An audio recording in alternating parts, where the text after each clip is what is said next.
এটা হচ্ছে ঢুকিয়ে দিলে এরকমভাবে স্টে করো, একটু স্টে করার পর দেখো টিং করে আসবে, ব্লাডের সাইন এসছে। এবার এটাকে রেডি করে সাইডে রাখো। টানা হলো, এটা রেডি করা আছে পুরো।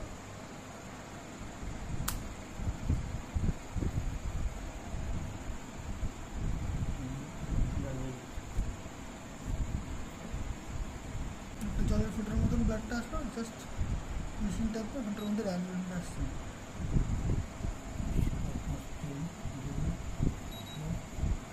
92 আছে রিপোর্ট। 92 এটা কোনো টেপাটেপি ছাড়াই আসে? কিছু করতে হবে, অটোমেটিক নিয়ে নেবে। এবার এটা নিয়ে তুমি সেভ জায়গাতে ফিল দেবে।